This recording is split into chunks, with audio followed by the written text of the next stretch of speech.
Hi, Misha here. In the first half, we looked at the walkers, the ground equipment of the Republic, the clone army, and now we're going to look at what came after in the Imperial army. And of course, in the real world, these are from the original trilogy,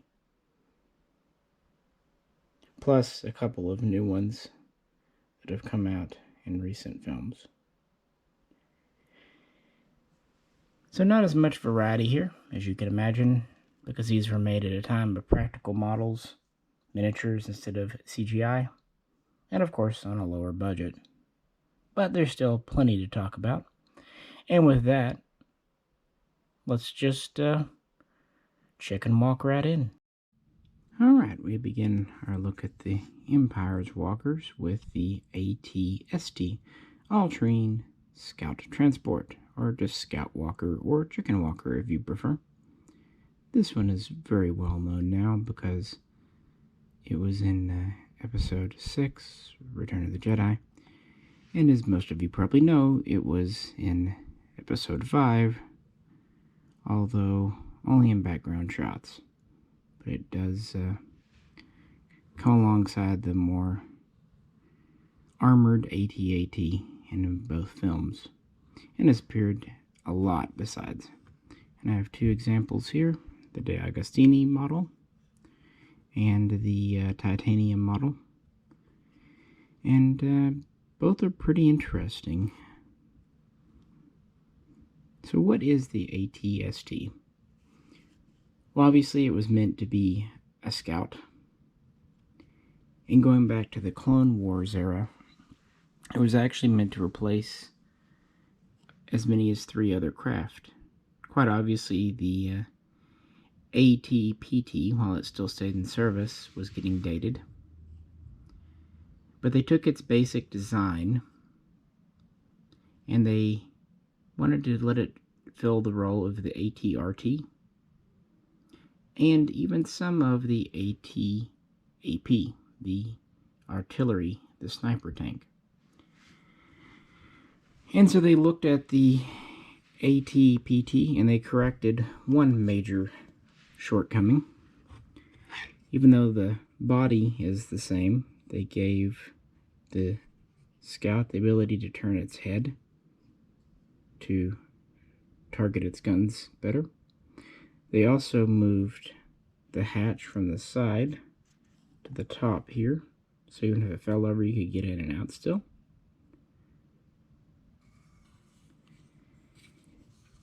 To fill the role of the reconnaissance, they gave it a higher top speed. This could get up to 90 kilometers per hour, even though it's a pretty awkward walking creature. It actually could get pretty fast. It's about 9 meters tall and about 4.5 meters wide. And to help fulfill some of the AP's roles, it was given a pretty decent weapons setup. We have 2 medium lasers here, or blasters. And then on the sides, we have 2 light blasters. We also have a concussion grenade launcher and a small missile launcher. And unlike the PT and RT, this has a crew of 2, a pilot commander and a co-pilot gunner to split the duties up. And of course, in the real world, this came long before the walkers we see in the Clone Wars, but in universe it comes after. And there are a few things that do give some verisimilitude to this. For example, the RT is an open vehicle, pretty much looks like a horse, and the PT is kind of clunky. And the AP, again, has a guy sticking out of a top turret. This is all enclosed, and while it does have viewing ports, it primarily has holographic displays for the crew. They can report all around the battlefield. It also has quite an advanced computer system to keep it stabilized so it can walk even over uneven terrain, even going quite rapidly. So a lot more advanced looking computer systems than previous walkers. And there's lots of sensors studded throughout the legs and feet. They also gave better armor protection to the joints than previous walkers. And it was perhaps more modular. The weapons could be swapped out and the craft could be customized. And it could be used in a very wide range of environments: snow, desert, what have you.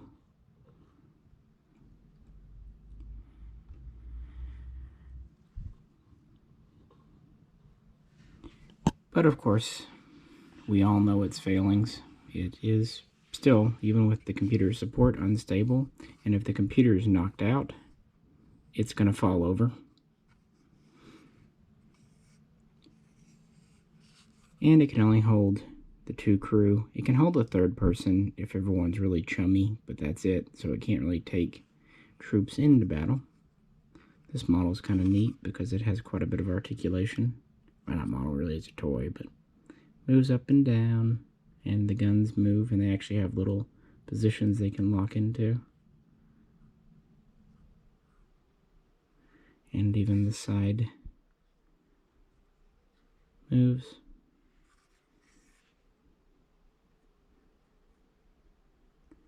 Whereas with the, and even the top hatch opens. Although I'm not going to try to pry it open now, it's quite small. But it does. Whereas the De Agostini, while it has probably better detail, is fixed. Doesn't move. But yeah, these were used to support larger walkers and other craft, as well as infantry, scouting obviously, reconnaissance, patrol. They really were popular in, at least amongst the military commanders, for scaring citizens of cities, you know, kind of more police action, putting down revolts and riots.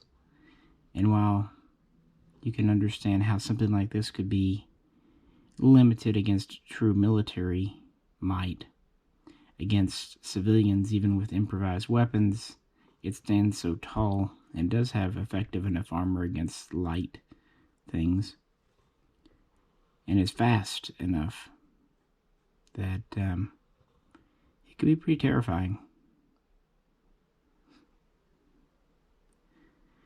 Even though it had a pretty high maintenance requirement, it was relatively inexpensive to produce, with the computer systems probably being the most expensive part. So these were mass-produced and were standard issue amongst Star Destroyers and even smaller craft. But of course, it only had light and medium lasers, and its armor could not stand up to heavy fire, and it couldn't carry troops. For that, the big boys were needed. When you hear the term, phrase, Imperial Walker, or even just Walker, this is what you think of: the AT-AT, All-Terrain Armored Transport. And this one here is from Titanium, and this one over here is from the Hot Wheels. And much like the AT-ST replaced a few different vehicles, so did the AT-AT. From the Clone Wars, we had the HAVW-A6 turbo tank, and the AT-TE that it would replace, as well as the AT-OT, the open-topped transport, and some of the roles of the AT-AP artillery. That's kind of what they did. They split the dedicated artillery role between the AT-ST and the AT-AT. So, the earliest versions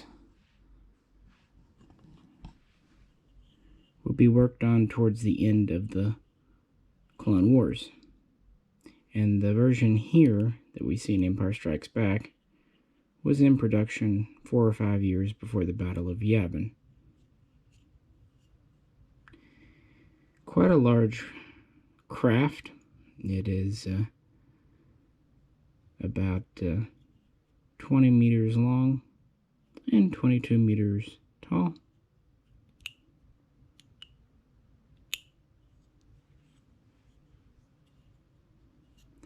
And it has 4 legs, as you see.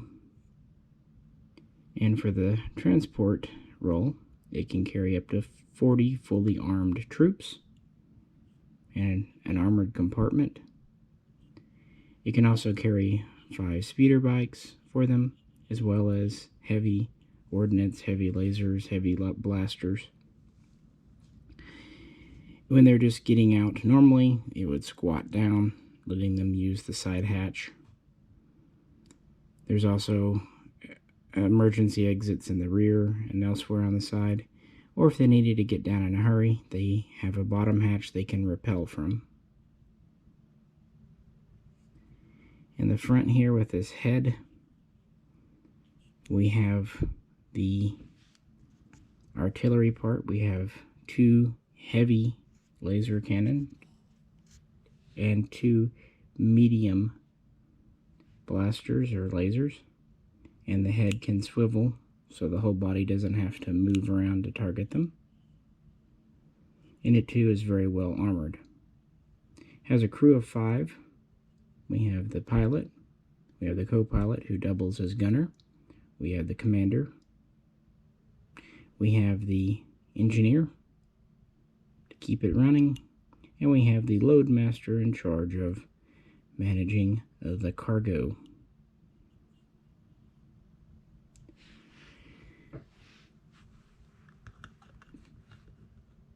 Now, it was definitely a reasonably fast craft for its size. It could get at least 60 kilometers per hour,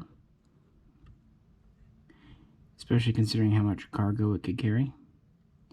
And it was an all-terrainer, so it could obviously go on all-terrain. This one here is kind of the guys as seen at indoor. This model doesn't have the moving neck, and does. Just tight. Well, it moves now. Hope it was supposed to. No, it is. But, let's see if these cannons move. Guess not. Kind of funny. Some, like the ATST is very articulated. This one's pretty straight, although the legs do move a bit.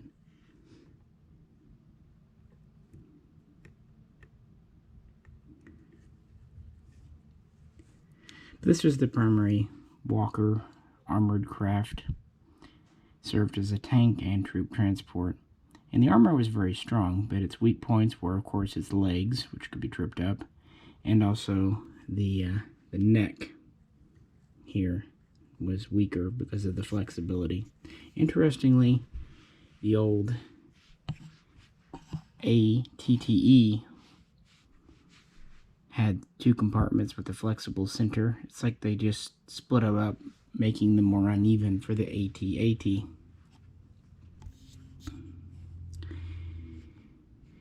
These were effective, but they were not without some major flaws. In fact, some insist that the turbo tank and the ATTE served better, but the AT-AT has a certain fear factor, intimidation factor, that those just don't, because of how relatively low they set to the battlefield. Keep in mind, the Clone Wars crafts were meant to fight droids. So, yeah, these were meant to intimidate and subjugate populations, typically unarmed or ill-equipped. To that end, much like with the ATST, the AT-AT was standard on Star Destroyers and larger craft that could carry it. These were flown down with barges to be used on various assaults. Again, just a super well-known Star Wars vehicle. My wife, who doesn't even know Star Wars or even recognize this, it's just one of the most iconic, well, images, iconic icons of that series. To that end, we have a variation. Seen in newer films like Rogue One, this is the AT-ACT, All-Terrain Armored Cargo Transport, and is very much derived from the AT-AT, but it's about 50% bigger. It's a little under 35 meters long and a bit over 31 meters tall compared to the 22 meters long of the AT-AT and 20 meters height of the AT-AT. So, goes to show you. It could carry a great deal of cargo. It had droids in the back to kind of shift and manage the cargo around. And it wasn't just produce goods in boxes. It could carry raw materials, or substances, what have you. Very flexible.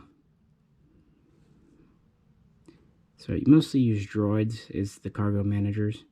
Up front, we just had a crew of 2, pilot and co-pilot / cargo manager.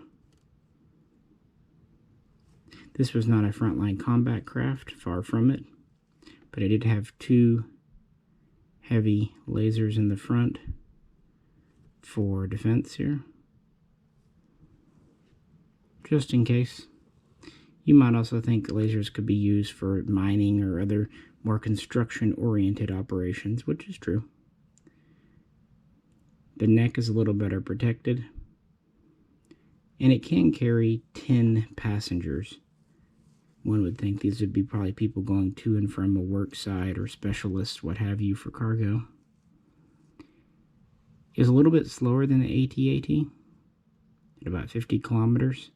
But since it was taller, it had bigger strides. It can easily clear bigger ridges or bigger canyons or even relatively deep water compared to the AT-AT. And unlike the AT-AT, it had a shield. Part of it was to protect itself. Another part was for cargo stability because of all the weight that was on these rather spindly legs.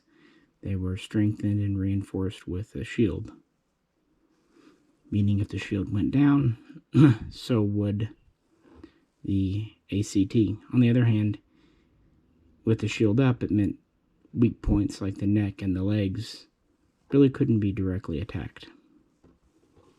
But again, these were more utilitarian craft. They were used at construction sites. They were also used at dockyards and shipyards just to haul freight and cargo around in a protected way.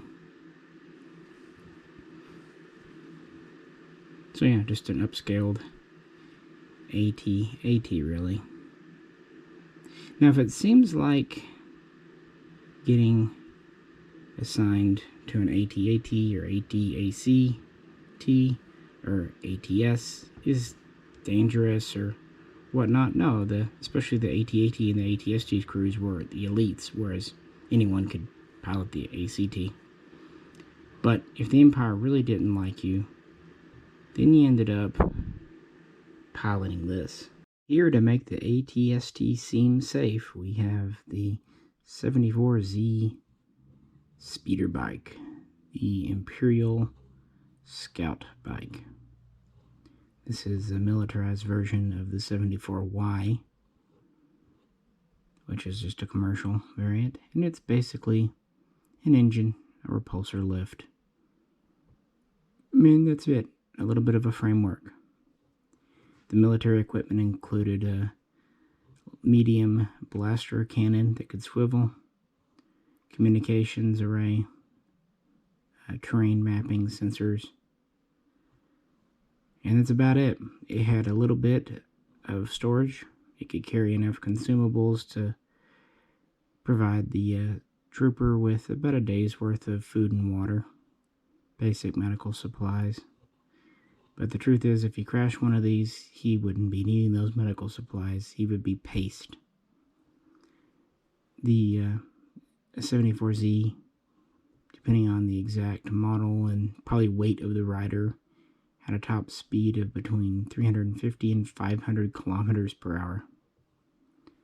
And while it is a speeder, it could get some altitude. It could get up to about 25 meters which, yeah, if you think flying on something this fast was terrifying enough at ground level, imagine doing it at heights of over an AT-AT.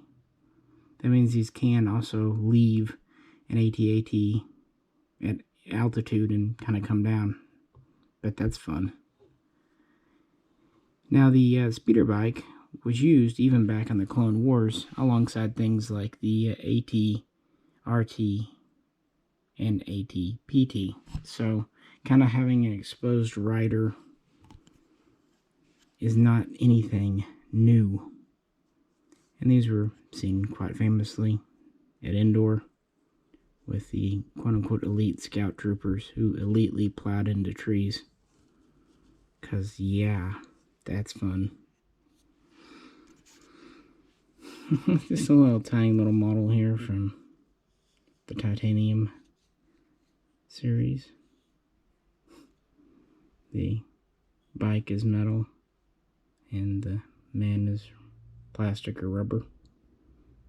I remember having one of these as a kid, and its action feature was that it exploded, that it disassembled, so that gives you an idea. And because everything's better shared, these could actually carry one passenger, so 2 people. So at least you wouldn't die alone.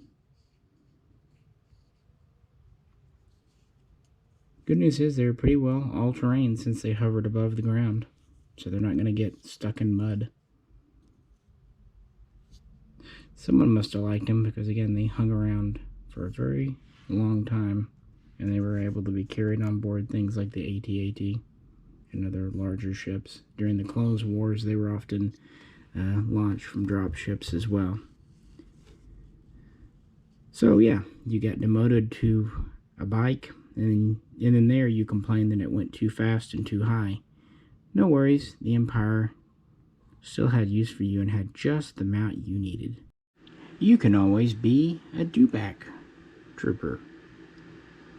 At the great altitude of 2 meters and the great speed of about 2 kilometers an hour, you can ride a giant lizard in the desert with a flamethrower, because that's what you need in the desert. Or a blaster, but flamethrower seems more fun. Help you get rid of aunts and uncles, I suppose. They also used kind of a electroprod or a staff to encourage the Dewback to move faster than 2 kilometers an hour. I'm not sure why a literal galactic spanning empire with FTL and lasers would mount a giant lizard. It's said that it's because they're more reliable than mechanical equipment in the desert, but that doesn't seem really true. I think they just wanted a giant lizard, so they do.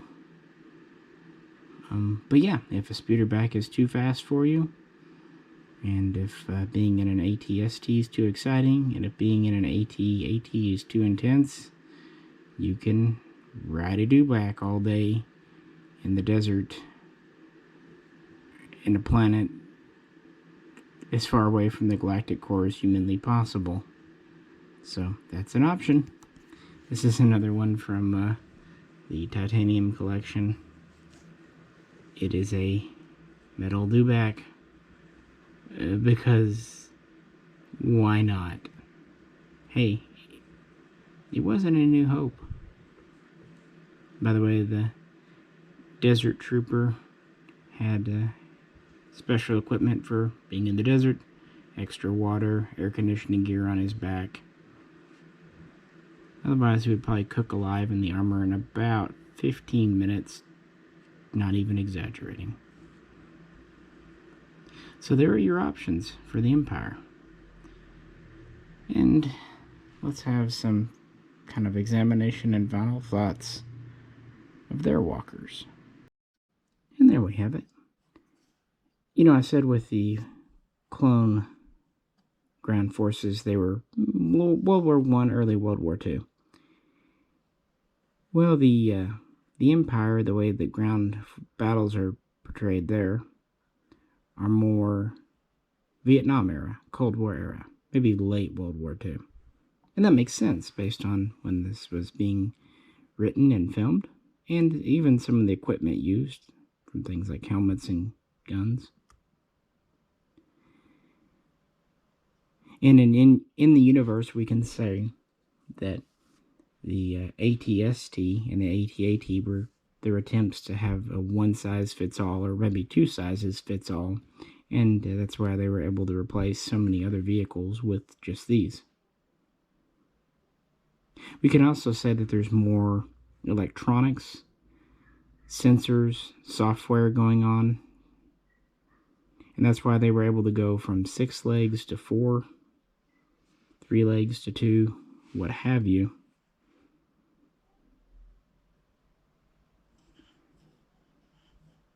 Also, I really do like this titanium model of the chicken walker here. It has lots of parts and it's very heavy.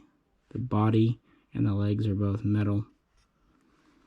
Comes with a pretty neat base. There's nothing wrong with the D'Agostini, but I don't know. This is more entertaining.